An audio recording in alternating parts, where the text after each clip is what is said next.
Eu sou irmã Orieta, missionária de Jesus Crucificado. Morei no seminário de Olinda na década de 70 até 74. E lá eu conheci Dom Helder, mas nós tínhamos um trabalho, porque eu morava lá porque nós tínhamos uma comunidade missionária, né? E a gente ajudava a coordenar aqueles grupos de pastorais lá também, junto com a irmã Dolores e outras irmãs.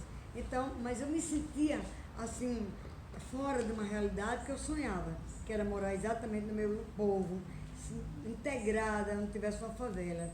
Então eu conheci o padre Eduardo, um belga, e eu pedi para ele para localizar alguma comunidade que eu pudesse morar na comunidade.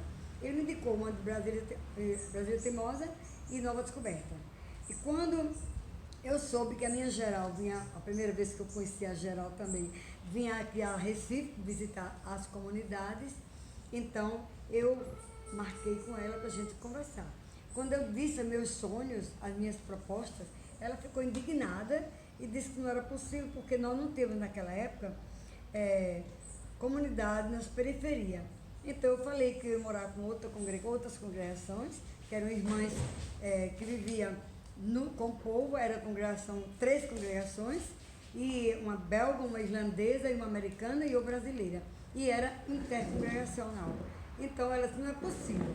Houve muito questionamento e eu saí assim, muito decepcionada, porque eu pensava que o meu sonho não ia ser realizado. Aí teve uma inspiração assim, muito boa, muito grande assim, de falar com Dom Helder. Aí eu contei a história para Dom Helder.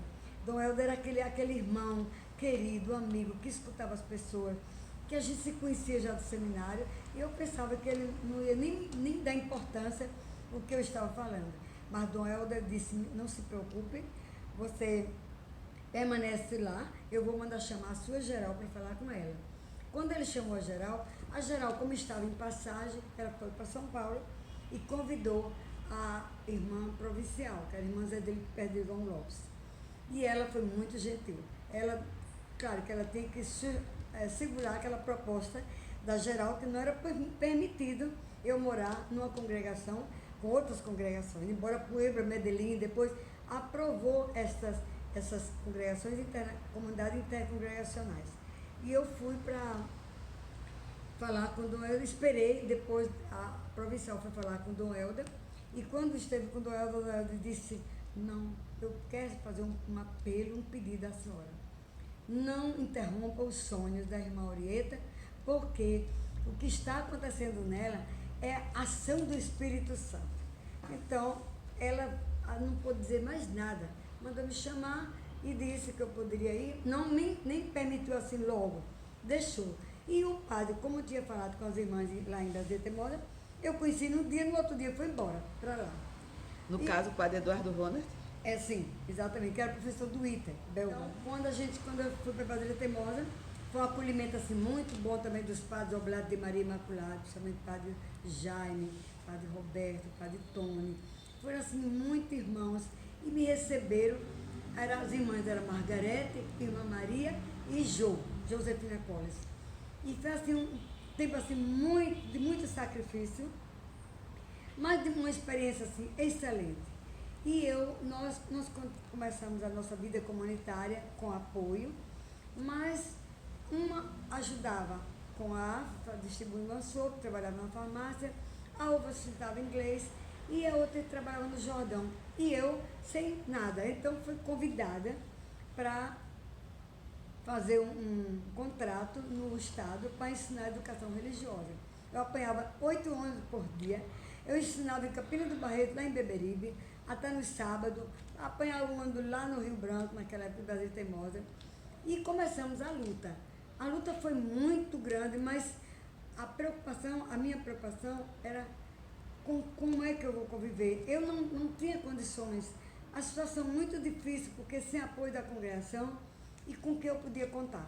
Então foi o tempo que eu me aproximei mais de Dom Helder. Eu vinha para esta casa aqui de Dom Helder, para esta igreja. Tinha dias que a gente não tinha nada para comer. E Dom Helder, como o pai, aquele pai querido do coração, que não gosta de ver os outros passando necessidade, levantava aquela batina dele, tirava 5 cruzeiros e dava para a gente comer lá naquela casa.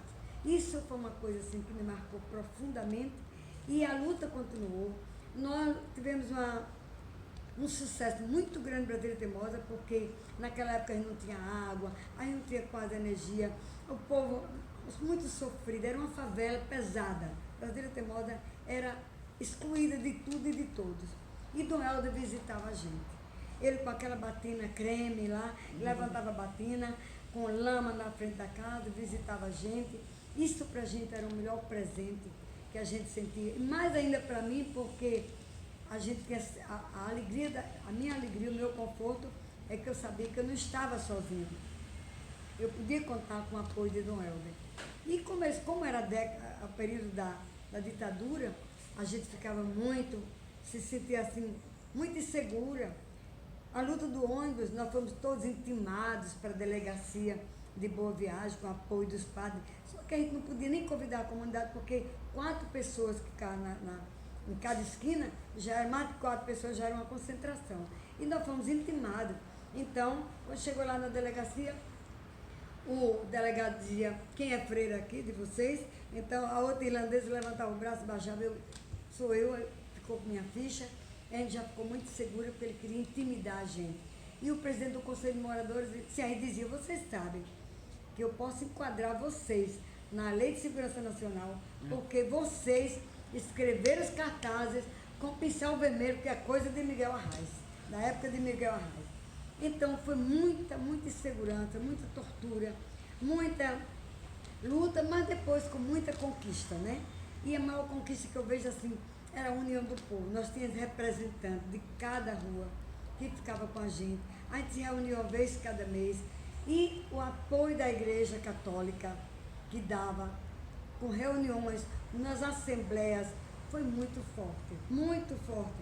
Então, depois de muita luta da gente, a gente sabia que a gente não estava sozinha, com o Helder nos ajudando, constantemente assim, naquela presença fraterna, de amigo, de irmão. Então, conseguimos muitas conquistas. Depois, em 82, a gente conseguiu já a Turma do Flau, que é uma instituição que a gente é filantrópica e que a gente trabalhava com filho de pescador, com presidiário, tudo. E a gente trazia nossas crianças aqui para Dom Helder. Então, ele recebia essas crianças com tanto carinho, com um amor assim tão grande. Ele nos ajudava, ele dava bênção para a gente. Pense na alegria, na certeza, aquela coisa daquele pai, daquela fraternidade, daquela alegria que a gente sente. Então, eu só tenho que louvar a Deus, primeiro a Deus, segundo a Dom Helder, de estar até hoje em Brasília Teimosa, porque a gente conseguiu muita coisa na favela, que hoje não é mais as favelas, né?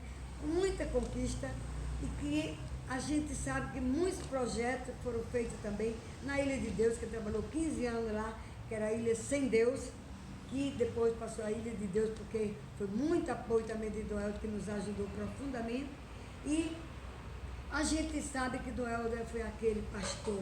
Hoje nós vivemos numa igreja que lutamos, naquela época era uma igreja já em saída, né? Naquela época tínhamos um Papa mais fechado. Hoje o Papa é aberto, o povo está fechado.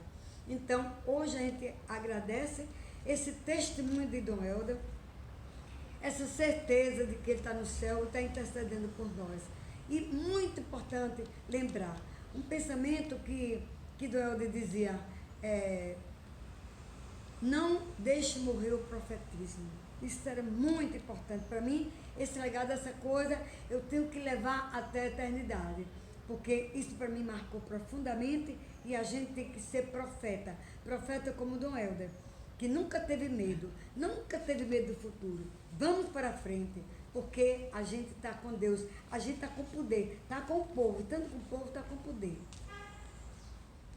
Então, Dom Helder era aquele pastor que ele acolhia a todos. Para ele não tinha diferença. Ele lutou tanto pelos direitos humanos, pelos direitos humanos de cada um de nós. É como só existia um, como Cristo disse, só existia cada um de nós, para que estivesse presente. Ele dizia muitas vezes, ele dizia, feliz de quem atravessa a vida inteira, tendo 1000 razões para viver. Ele tinha essa razão de viver, porque a vida não era dele, a vida pertencia aos pobres. pertencer ao povo excluído dessa sociedade.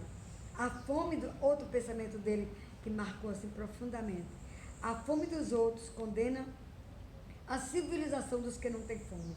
Quantas vezes a gente chegava aqui na porta, nessa igreja, e ele estava lá conversando com as pessoas, acolhendo as pessoas, como se fosse o irmão dele. Isso era muito importante. E a gente vê assim, ele não admitia, ele não aceitava a injustiça. Quando ele via qualquer pobre, ele misturava, ele lutava, ele era um com os outros. É o que nós sentimos hoje, essa falta da nossa igreja, do nosso compromisso do Evangelho de Jesus Cristo. Dom Helder era aquele que deu e continua lá no céu, deu a vida por cada um de nós. E era eternamente uma igreja de saída. E muito importante de lembrar, Dom Helder acendia em cada um de nós a esperança. Então, eu sinto essa esperança, eu tenho certeza que essa nossa igreja ainda vai mudar. Porque precisamos de um pastor que nos quebre, um pastor que renova essa igreja, um pastor que abra a igreja para todos e não para os que são incipáticos. Um pastor que receba aqueles excluídos, aqueles que vivem nos presídios, aqueles que vivem sem vez e sem voz. Dom Helder, muito obrigada, sou grata eternamente por o Senhor ter me acolhido aqui e eu fazer parte da sua vida e você fazer parte da minha vida. Eu me lembro, eu estava uma vez lá no Rio Grande do Sul, que eu fui fazer um curso, e você estava em Itaici, ele estava em Itaici. E eu mandei um cartãozinho dizendo que estava lá.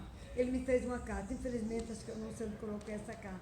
Ele dizia assim, minha filha, nós somos da mesma terra, você é cearense, ele é de Fortaleza, eu sou do Crato.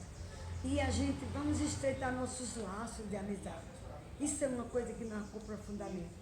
Dom Helder, quando partiu, a gente saiu daqui com ele para aquele sepultamento lá em Olinda. Mas você está vivo no meio de nós, Dom Helder. Você não morreu. Eu peço a você, Dom Helder, que interceda por a nossa igreja. A gente continua com o nosso pastor, aquele pastor que deu a vida por cada um de nós. Muito obrigada, Dom Helder. Dom Helder, você começou a Comissão Justiça e Paz aqui na Arquidiocese. E esse tempo você ajudou muito a cada um de nós lá em Brasília Teimosa, onde a gente não tinha nada, e você cedeu, inclusive para o Pedro Eurico, que era o nosso advogado, para nos ajudar como Justiça e Paz naquela época.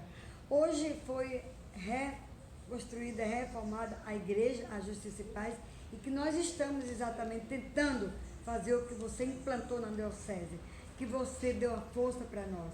E hoje a Justiça e Paz também continua nos ajudando, continua essa Justiça e Paz que você começou.